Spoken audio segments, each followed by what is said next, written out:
Now, on the other side of this this bracket, the other semifinals, I'm not sure the status of that. Mio Micah versus Mighty Kiwi. Heck of a ZVZ. Yeah, definitely. Definitely.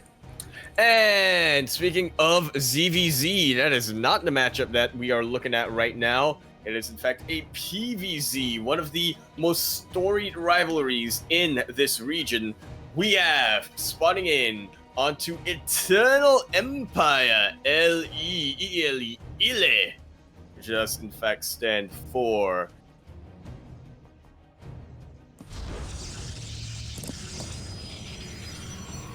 Egg in the bottom left-hand corner of the map, spawning in the bottom left-hand corner of the map. It is going to be a blue Protoss all the way from the land of Melbourne. Yes. He is the #1 cosplay StarCraft 2 streamer in Australia at the moment. He is going to be in the world. Chicken Man. We need a cosplay off. We do that. We do. Representing Legacy Esports, we have Probe.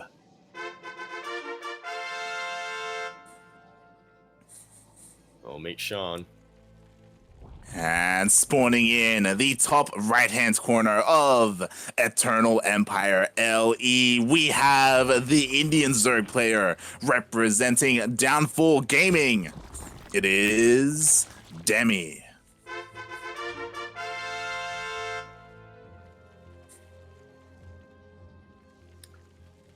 All right, I'm liking what we're seeing coming out from Demi.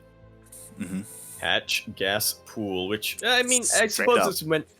Yeah, I suppose it's meant to be the whatchamacallit, it's what we sort of expect from Eternal Empire as the long macro map.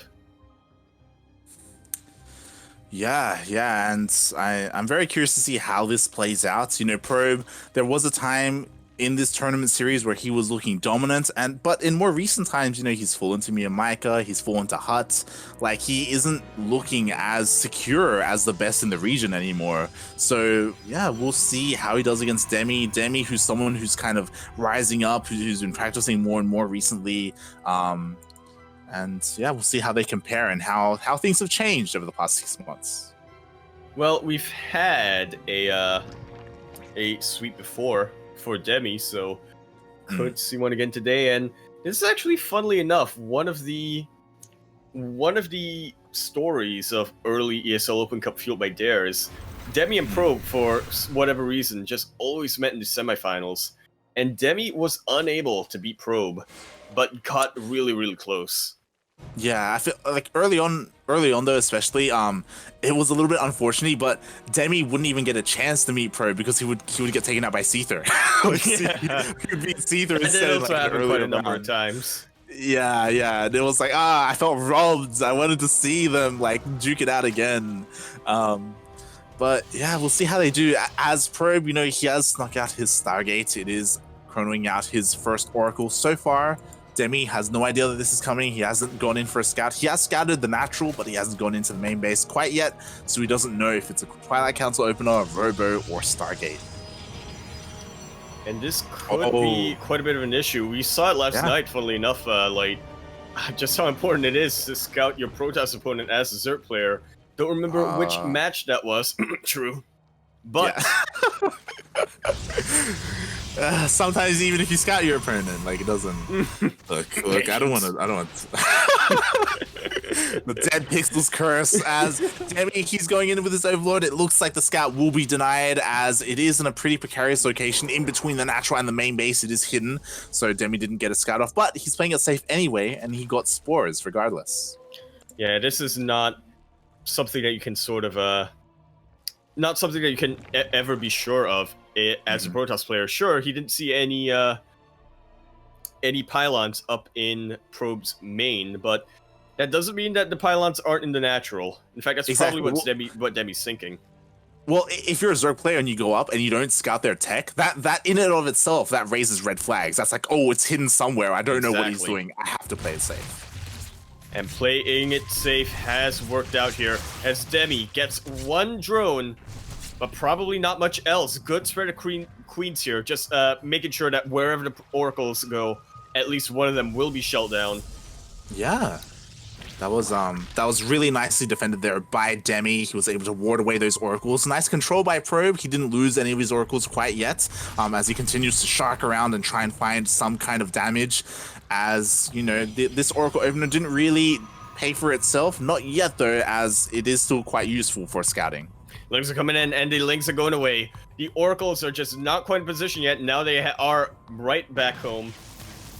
And these Lings, they were looking to try to deny A base, get some scouting done. Not going to be able to do that anymore. Kind of, you know, testing the waters as a shark would, trying to see if there was any opportunities, any like, you know, any innocent seals out there that they can pounce upon. But yeah, so far, Probe, he's a player who wears the seal hat. That's true. That's true in a lot more ways than one. It's unfortunate. Vivid and Demi have a bit of a history as well. You can go into that later, but yeah. As Probe, he's you know, securing his third base. He's getting a Templar Archives as well. I imagine looking to get into Storm, which is always nice against a Zerg player.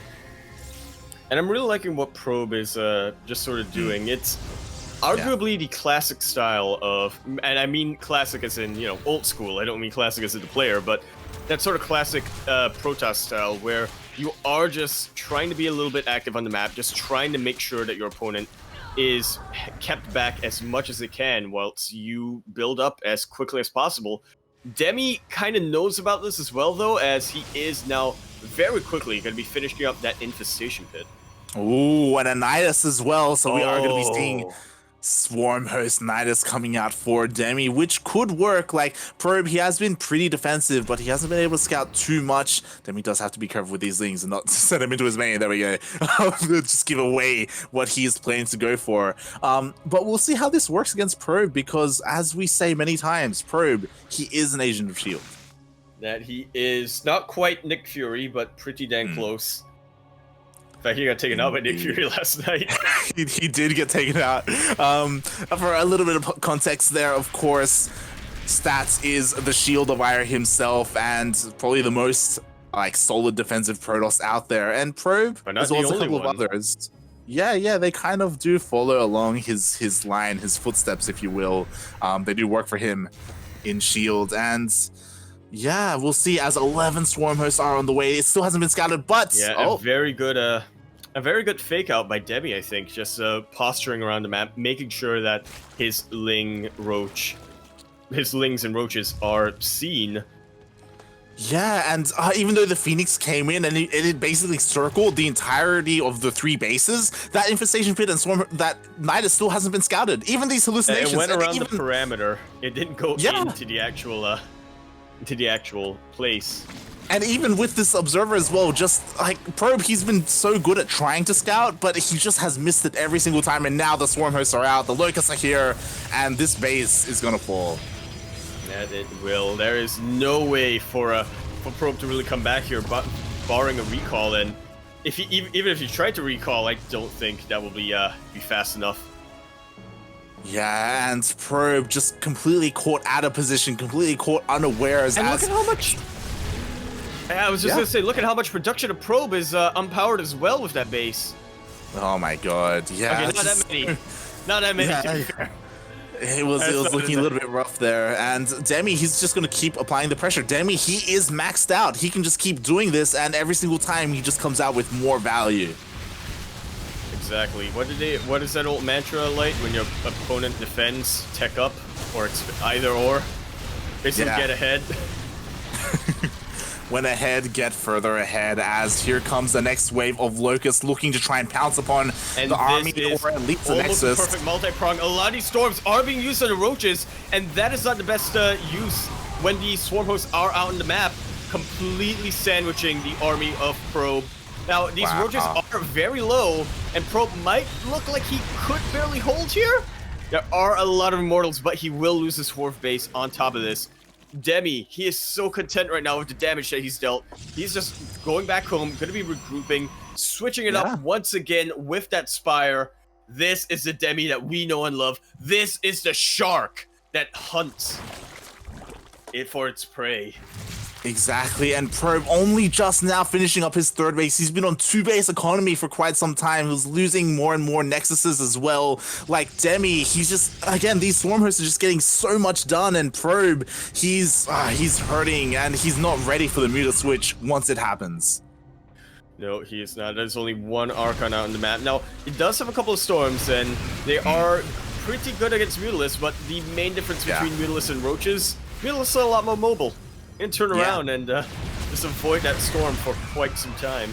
I mean, he doesn't even have to attack the main army with the Mutalisk. He can just go to the other bases and just take out the mineral lines. Oh my god! Perfect flank here with the Locust coming out from Demi.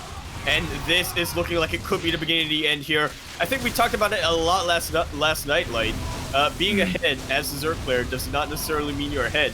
When you're about twice the army supply, though, that's a pretty good indication that you're ahead. Yeah, oh my god, Demi still maxed out, is able to take out so much of Probe's army, takes out the 4th as well, just keeping Probe contained. And there is this moment of reprieve, there is this moment where Probe, he does have... Yeah, he goes for a run by, you know, the Swarm hosts, they are on cooldown, like the Locusts aren't ready quite yet, so Probe, he can take this opportunity to deal some damage, and he may even get the hatchery. That he does. Nicely done. But I have a feeling that Probe is gonna have to do that a lot more times if he's gonna be able to come back in this game. It's not impossible. In fact, Probe isn't too far behind economically, I would say. But in terms of tech, the Fleet Beacon just about gonna be finishing up. Probe, if he can just buy himself enough time, he'll be back in on this. But Demi is absolutely looking to finish it. Yeah, that's exactly it. Probe just needs time, and that was a good run by. That's a good start. But Demi throwing down another Nidus. His army is already here outside the natural. But he's being pulled back once again. That he does get the cancel this time, so it's not too bad. This Warp Prism, that is the reason why the Warp Prism is my favorite unit in the game. So much value that Probe is getting done here. He gets Nidus. He gets the Nidus with the Oracle. Yeah. I was not convinced that there was enough energy there, but there was. Honestly, this is amazing. Oh my god! Okay, time to be a little bit more cohesive here. Yeah, he got the Great Spire, and that is absolutely, that is Probe all the way back here. A couple of Corruptors being made now, but Demi's gonna have to remake that Spire. Carriers already in production for Probe. Forget about the Brute Lords. There aren't even going to be enough Corruptors out here on the map. And Probe, he is not Nick Fury, but again, he is a member of S.H.I.E.L.D., the assistant deputy president, something along those lines. Probe has just turned this, snatched this game right from the jaws of defeat. Exactly. We were talking about how he needed to buy time. He bought time and then some. He was able to kill the hatcheries. He was able to snipe the Greater Spire. That's what Demi was waiting for. He had invested so much into that Spire, into that Greater Spire, and now he's forced to rebuild it. It isn't even finished yet, so he can't even make Corruptors for the carriers that are coming out. Can we just take a moment to appreciate the fact that getting that Greater Spire was such a good move that even you were at a loss for words? Yeah, that was insane. That doesn't usually happen. And with that Probe, he's established his 4th base. He's getting a 5th as well behind this. Will Demi be able to stop this? I don't like. Again, a lot of his supply are in the Swarm host, but yeah, he does manage to contain him once again. And the Locust Wave is looking to dive in. What are Locust gonna do against carriers so light? Nothing. But maybe they don't need to. And it looks like it will actually survive. There was enough DPS here with the Archon, with the Zealots. Now, this is still a pretty precarious position for Probe. He cannot just... his army is very immobile. If he gets caught out of position just once, Demi will have the opportunity to pounce, but just the amount of firepower, and look at it once again. I mean, to go back to what we were saying last night and earlier today, you know, Demi is ahead in army supply, but when it's this close, the Zerg player isn't actually ahead. Exactly, especially since so much of Probe's supply is in carriers, and right now, Demi, he doesn't have the answer to that. I don't actually think he scouted the Fleet Beacon. He may have no idea that this is coming. I think he did see the carriers. He definitely sees them now. Okay. And yeah, he's just scrambling for more and more Corruptors, which is is definitely what he wants here. It's basically his only answer right now to the carriers. Honestly, I'm worried about the interceptors though. Probe is about to get the critical mass. Exactly, but the problem is that Probe, he's contained to 3-base economy again. Demi, it's so good that he was able to snipe that 4th base. So the 4th base is being rebuilt, the 5th base is being rebuilt, and because of that, like, Probe, he still doesn't have the army that he needs. He doesn't have the economy yet to sustain it. So we'll see how he's able to do this as the corruptor count isn't there. No, it is not. The Storms are doing a fantastic job of zoning. The carriers are doing a fantastic job of cleaning up here. And this is a pretty good position for Demi to get a concave in on, but yeah, the corruptors are gone and these carriers just have free reign. I think Probe has just done it. What a way to come back. There's just not enough anti-air here. I think Probe, he's been able to buy enough time, he's been able to hold on, and now he has the superior army. There's a single Broodlord here, which isn't going to do anything. The Spires are vulnerable as well. There are 10 corruptors on the way, but 10 corruptors. Interceptors, no. He can afford it. It's fine. As maybe there's just enough with these corruptors that are finishing up. Maybe they're diving in. A lot of the interceptors have gone down, but here goes the recall. Wow. Now we know why he didn't use that recall 15 minutes ago.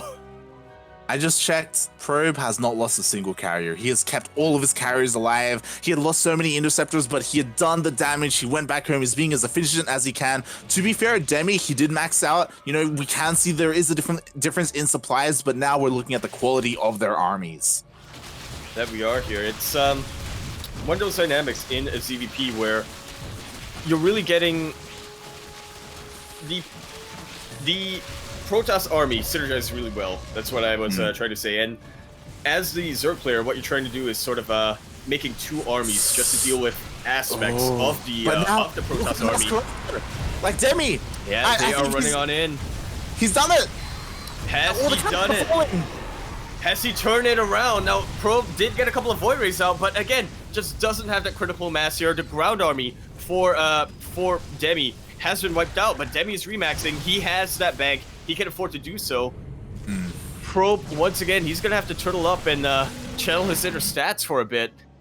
Yeah, and a lot of this went down to the fact that Probe, his economy has been struggling this entire game. So many Nexuses have been sniped this game, and because of that, Probe hasn't been able to get the momentum. Yeah, even though Probe has got those carriers and was able to push the army back, like his economy has been the best location so much. This might not be the best move for Probe, but I think he may be all in. That may just be what he's thinking.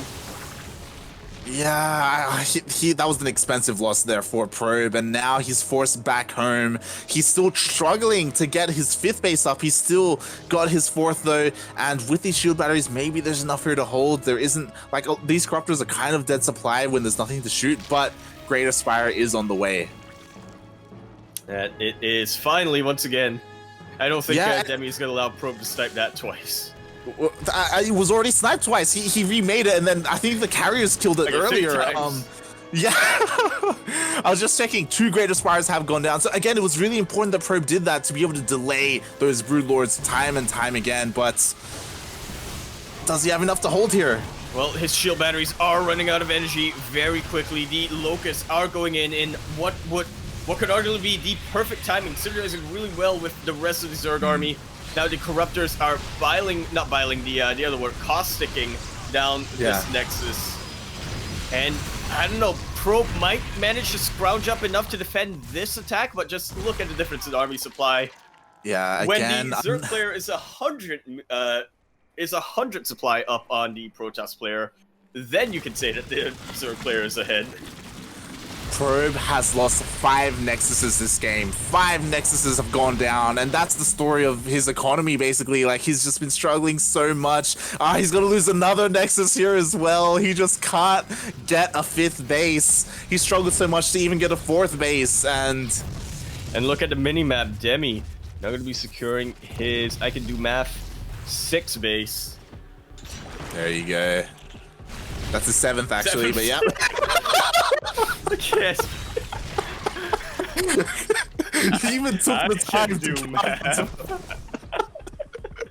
Alright, this is going to be the last hurrah for Probe. This is the last of his army, and he is catching a little bit of Demi's army here and there, but it's just not going to be enough in the end here.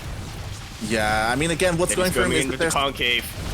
Yeah, Demi's coming in with the surround even. Look at that.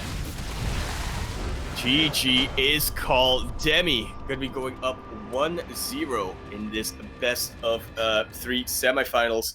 What an insane... We were talking about it earlier before this match, Light. There's a reason why we kind of felt robbed a lot of times when Demi and Probe... we were robbed of the opportunity of Demi and Probed multiple times in the past. And this is why... That's why we do love to see them face off against each other. So much back and forth that game. Yeah, yeah, definitely. Oh my god, that was insane. And despite Probe and his economy being in shambles, like he was able to bank up a good enough carrier count to fight back, and it was pretty back and forth there for a while. And oh my god, that was what a game. What a game. What a game. Now prepare for the next 2 games to be 2 minutes long each. Yeah, I mean, again, we were talking about it before. Eternal Empire does tend to give long macro games, so that was kind of par for the course. These other maps, you know, the rush distances can be smaller. I don't know if we're going to get another juicy macro game like that, but here's hoping. And yeah, that was just really well played by both players. Exactly. Probe was basically... He was moving into the light there. Mm-hmm. He was on his way. His heart rate just flatlined. All of a sudden, he just mustered up enough to just push away he just forced his heart to just keep pumping, just with sheer willpower. And oh my god, that was beautiful to see. You know what that is, right? That's like he was about to die, so he just injected adrenaline into his heart, and it kept him alive for a while, but. That has a timer. He somehow broke the game, and he was able to get stim from a Terran army. He was able to just inject himself with just enough to keep going. But just like stim, it ate away at his health. Yeah, it's a double-edged sword, if you will. Not if you have medevacs, so. Mm-hmm. And speaking of medevacs, here we have it now down in the left-hand side of the map.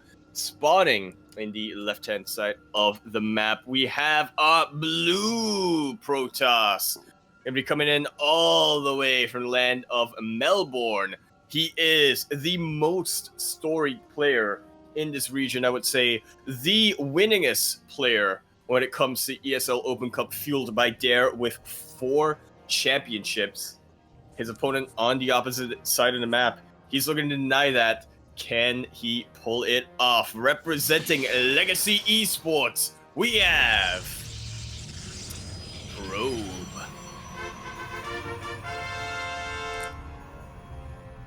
Old mate Sean. Oh, mate, Sean, and spawning in the bottom right-hand corner of Golden Wall LE, we have the Indian Zerg player representing Downfall Gaming. He hasn't won an ESL Open Cup, but he is a 15-time GPO champion. Give it up for Demi.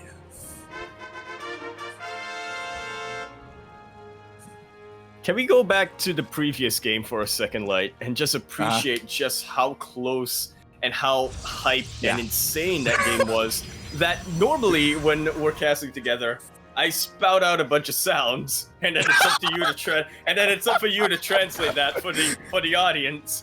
In that game, you could not even translate my unintelligibleness. Normally, you're just like having a seizure, like getting out a couple of vowels here and there, but oh my god! And then you translate it for everyone here. We're just both on the floor freaking out. Just oh my god! Let's hope that the rest of the series will be as promising as Golden Wall is a very interesting map, and it's one of Probe's favorite maps, I do believe, in this current map pool. At least he tends to pick it a lot.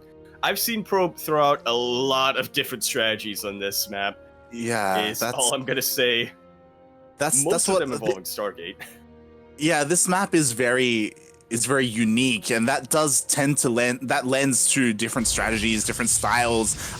You could argue that maybe there's that Stargate in the face of Demi as well. Demi with the immediate scout, but again, the by airbrush distance is pretty small as well, so it may not matter. We'll see. I mean, Probe, we'll see what he does, because he did go for that double Oracle opener in game number 1, and even though he didn't get any worker kills, they were still useful. They did still come in handy.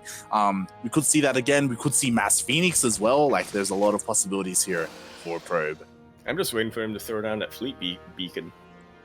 Just go fast Tempest or something, like. Yeah, I don't remember if he did Tempest or Carriers, but it was one of those that he does like to throw out every now and then on this map. Now, will he do that when he's down with his opponent on a match point? Though the answer is not yet, as he is getting that Oracle.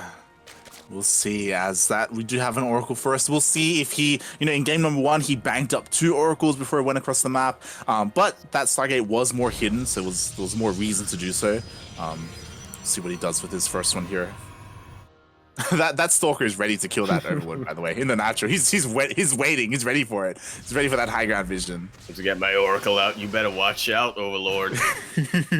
That is going to be a Void Ray follow-up. Now, couple of ways that Protoss players can play this out. It could just be a defensive Void Ray, is the thing. Now, I'm not sure what Probe has scouted. I'm gonna have to look at the. Yeah, I was gonna be like, wait, Demi doesn't have a Roach Warren, right? And the answer is no, he does not. Like, as you were saying, like, if your opponent is going for, like, very early Roach aggression, then Void Rays are ideal for defense. But since Probe is going for Void Rays without scatting any of it, then I want to say that we have something else in mind here, as maybe it's just going out to clear Overlords? What about the possibility that Demi mined out his side of the map? As Probe, it looks like he is starting to mine out the wall on his side. He wants to expand down into the southern third base location. So it could just still be defense. It could just be hanging out there in case Demi wants to capitalize on this. Meanwhile, Demi, he did get Overlord speed. He is diving in just to scout everything in the main and the natural of Probe. He does spot the Twilight Council. He spots the Robo as well. He sees all the tech. He spots the Forge, which to me, seeing a Forge is a tell that we will be seeing Zealots with +1.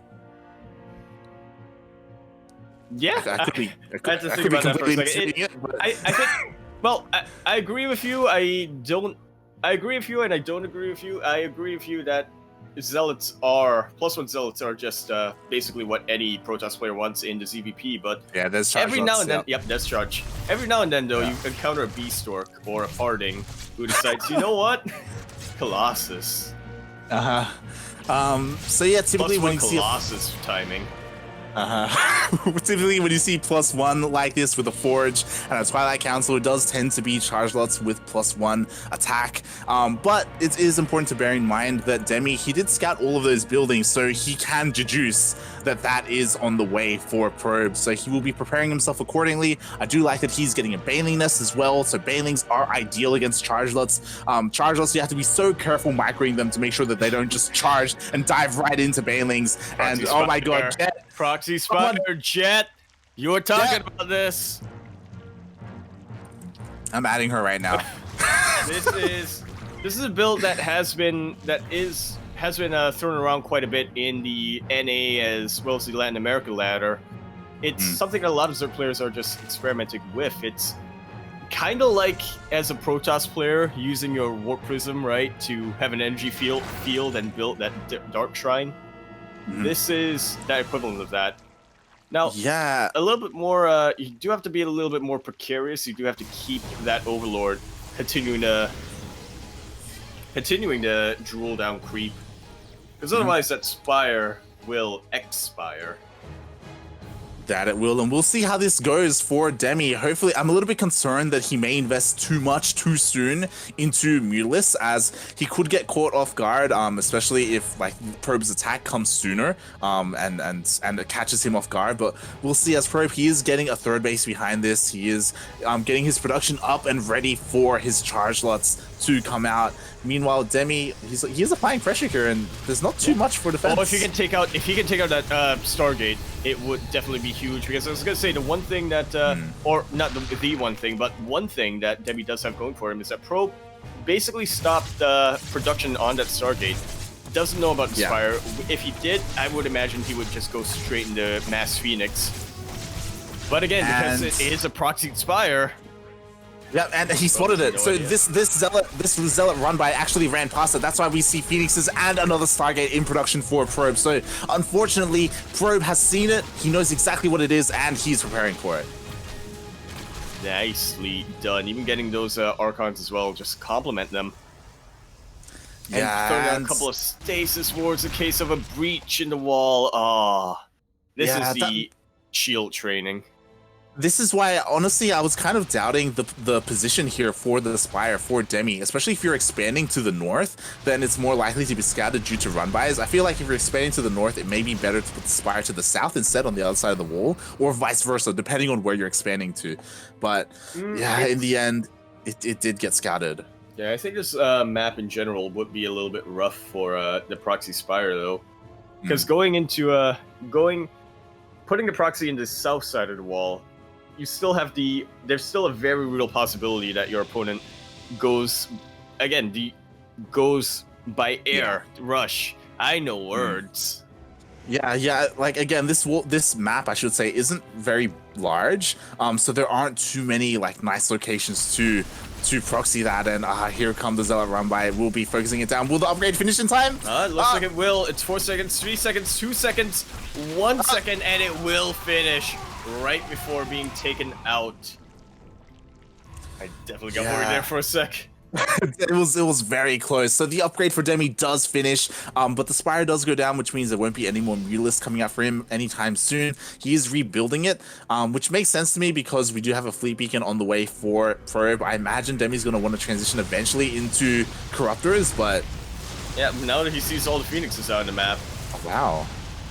He just but the Phoenixes are starting to clump up. Yeah, the Phoenixes are actually clumping up quite a bit, and unfortunately not the best kiting that I've seen from Probe. And yeah, these Mutalists did manage to get really close and allow the Glaives to take full-on advantage. Yeah, I think Probe was a little overestimating the shield batteries that were protecting the Phoenixes. He's like, oh, I got shield batteries here. Maybe I can be a little bit like more aggressive with them. But Demi took advantage of that, killed a couple of Phoenixes, killed the gateway, so the Stargate as well, hindering Probe's Phoenix production even more. So Demi, despite being scouted, like these Mutalists are still finding damage. And so are these Zealots going to be able to, at the very least, delay quite a bit of mining time. It seems like not that many drones have gone down. A lot of Queens have died so far this game, though. Prism did go down, and Probe has to be careful here. Does catch a glaive shot, but didn't lose any Phoenixes there. Yeah, now they're sort of dispersing slowly but surely. Aeon Pulse is about to be complete. And once that is done, there's not a lot that Demi can really do other than run to an edge and pray. Yeah, that helps so much with the Phoenixes, with their ability to kite Mutalists, and here we have Demi's army engaging Probe. The Banelings not getting those connections that they wanted to. I do like that that Probe didn't focus too much on Zealots here, as he did identify what his opponent's army was going to be looking like. It is a very thinned out army now, though. The Banelings, despite not getting the most efficient connections, still crash into just about everything. These Phoenixes are having a field day on top of these roaches, and Demi is gonna chase it back, but they did trade armies. Yeah, Demi basically cleared out the entire ground army. The Immortals did remain, though, for Probe, so he does have that going for him, and he's able to rebuild. Meanwhile, the Phoenixes, they are cleaning up. They still are controlling the skies. Those spores just finished up just in time, but despite that, there are enough Phoenixes to just dive in, get more worker kills, and dive out. Like so. Yeah, and we have this weird dichotomy now where both armies have this like mobile air force. They're both trying to dive in and get more damage done, and it looks like Demi may find some here as he's going for the He's not prioritizing I was gonna say, wasn't targeting the workers, and I don't think Demi has much of an escape plan here. He may just decide to suicide these Mutalists, see what he can get done, and that's actually gonna be a little bit dangerous for Probe. Demi, once again, being a little bit indecisive here, not really getting much value because of it. Yeah, he got a couple of Phoenixes and he got 4 worker kills, which is nice. And at the end of the day, it does look like he wanted to get rid of them. He is transitioning into Hydras, which I think is the correct call, especially with so many Phoenixes here. You need to get out of those Mutalisks. So Roach Hydra is a little bit of a classic composition, and it could work well, especially since Storm isn't done yet. Oh god! Phoenixes are move commanded, or not even move commanded, but they just can't shoot down. Yeah, they were caught out. Yeah, thinning out the Phoenix count is actually one of the most important things to do in that ZVP. You want to be able to make sure that your opponent does not have as many graviton lifts as they can. Yeah. And honestly, I favor Demi's army right now, especially since Storm hasn't quite finished just yet, but there are plenty of stasis traps. Demi is going around the edge. That's a pretty good connection. Arguably a little bit wasted though. Those are 2 stasis wards getting the value of 1. And yeah, so but that's Demi basically half of Demi's army. Yeah, I mean, Demi is still in a decent position right now, so long as he's cautious, so long as he basically doesn't throw away his army. Once these stasis wards comes out, he should have a pretty beefy force, but Storm has completed. Will be weakening Demi's forces quite a lot. Here comes the High Templar. Here comes the Templar. Here comes the Templar. The Banelings all get stasis. A couple of them do manage to connect in the end, though, and Demi's army is starting to look quite unstoppable here. So many probes are going down for Probe. Yeah, And Probe, he landed the spawns, but all the High Templar went down, and now the Hydras are reigning supreme. Well played. Whoa.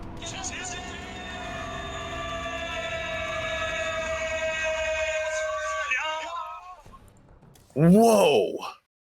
Wow. Well, we were saying that it's very possible for Demi to sweep this, but despite the sweep, I think those are some of the closest games we've ever had in Fueled by Dare.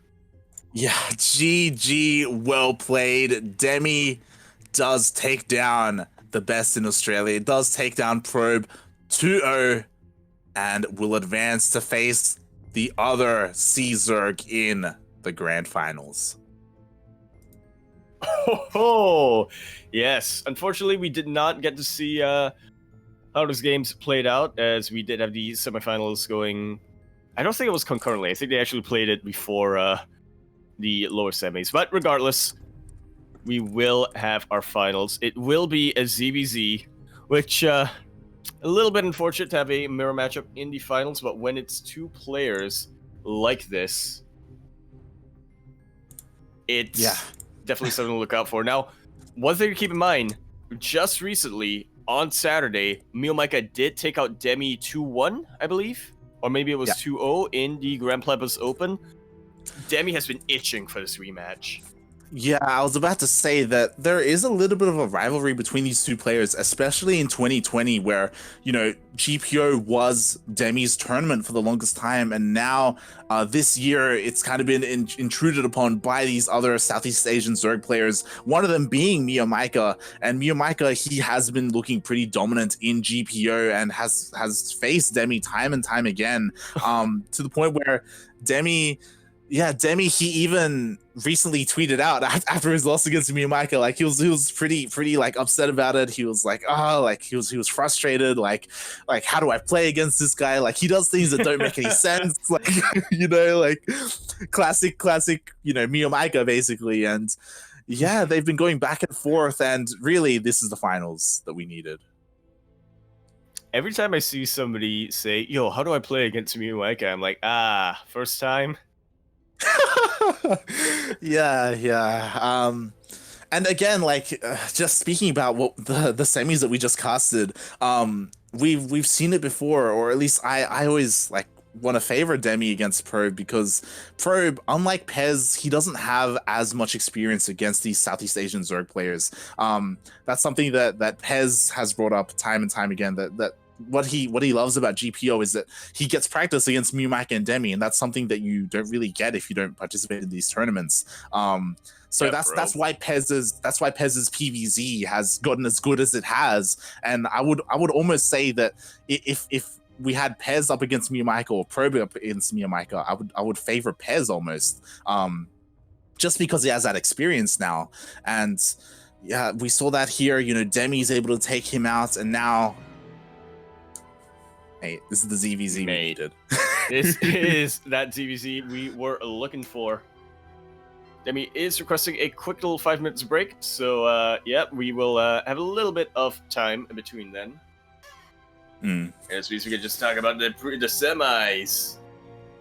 Yeah, I mean, we can, this tournament, we haven't really been able to speak about some of what's been happening in the upper bracket. We haven't been able to speak about Miyamaika too much. But, I'm sure everyone knows him. He's the Mario killer, right? He's got a big brain. He's the big cat. He comes out and he does things that don't make sense, but he takes games off of the best. I think he transferred his title over to Parting recently. It's possible, but yeah, like Miyamaika, he's been around for quite some time now. And you okay? I was gonna ask, was that picked up? I freaked out a little bit because Kuro reminded us of our obligations. Light, I think we were quite a bit forgetful today. There was one thing that we forgot to mention, but how you can get better memory though. Tell me, Yaku. You can go on down to your local Woolworths, pick up a bottle of Dare iced coffee, the espresso brew with Arabica and the other one. I can't really read here from Robusta beans. Get it at your local Woolworths today. Shout out to Dare Iced Coffee, which, if you can't tell by the amazing overlays by Kura herself, by the iced coffee overlays, yeah, this tournament is sponsored by Dare Iced Coffee. That's why if you are a regular to this channel, then you will notice that our overlays look a little bit differently. They are branded differently. We changed the color scheme as well just to match it. Same with casting tool with the intros. Shout out to Kura for making that work. But yeah, shout out to Dare. Without them, this tournament wouldn't be happening.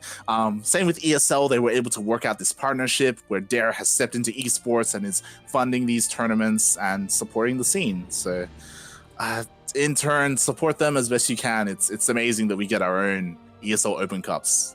It's cool to see. I want a Tetarek flavor of Dare, but it's tea though, so. Yeah. And it's not just StarCraft. Like Dare, they do sponsor Warcraft 3 Open Cups as well. That's casted over. Yeah. I was actually kind of surprised with the size of the Warcraft 3 scene in Oceania. Yeah, it's actually still there, active. Yeah. Yeah, it's kind of comparable, I guess, to the StarCraft 2 scene. Like They do get like round of 16 brackets as well, so it's pretty comparable. But I mean, that's, for Warcraft 3 though, for a regional tournament, yeah, that's that's not something I would have expected. Yeah, and a lot of that, does come down to some, there were a couple of StarCraft players who switched over to Warcraft 3. Moonglade is a big personality that is playing in those tournaments as well. He's back to playing Warcraft 3. He got picked up by Mindfreak as well, so he is still competing, and he does have a pretty large following as well.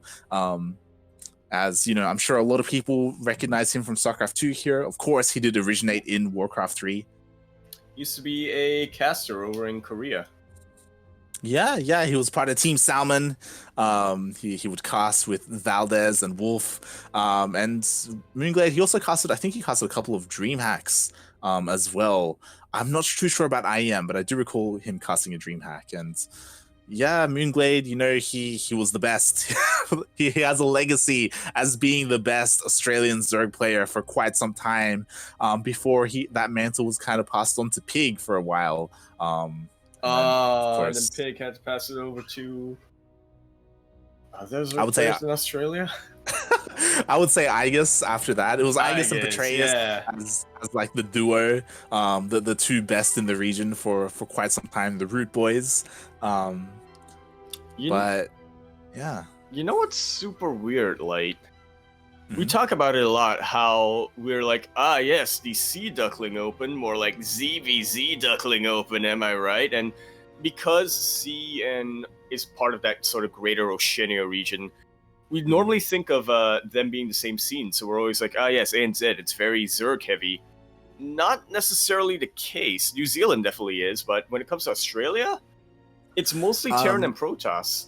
To my when I'm thinking off the top of my head. So in modern day StarCraft, Yeah, nowadays is what I mean. Yeah. Yeah. Back then, it Nowadays, was, yeah. There has been a shift in like the dominance of races. I do think that Zerg is still the most popular or in number, but yeah, but when it comes to the best, then you have Probe, you've got Seether, you've got Hut, right? Like, it is kind of dominated by some of Pez. these other races. Yeah, Pez. I could probably name like the top 5. Probably the top 5. I could probably go all the way to like 7 or 8 when it comes to the top Australian, and I mean Australian, not ANZ players. Yeah. Before I hit a Zerg player. Yeah, and a lot of that does come down to, unfortunately, it does come down to retirements. You know, Pig retired, Red NXZ Tigers. doesn't compete. Igus was a Zerg eventually, then stopped playing. Yours retired as well. There've just been a lot of ANZ players, Australian Zergs that just aren't playing as much anymore. There are still some out there, like, you know, we do have Chase, we do have Vivid. They do exist, but they aren't as dominant as they used to be. Like they're, you know, it's a bit of a shame how that's happened, but yeah, like the demographics have changed, and now we're kind of in a new era, I guess. We'll cycle back to having nothing but Zerg in a couple of years. Don't worry about it. Like, I don't know about that. if we follow SDO rules, it's a cycle. Yeah.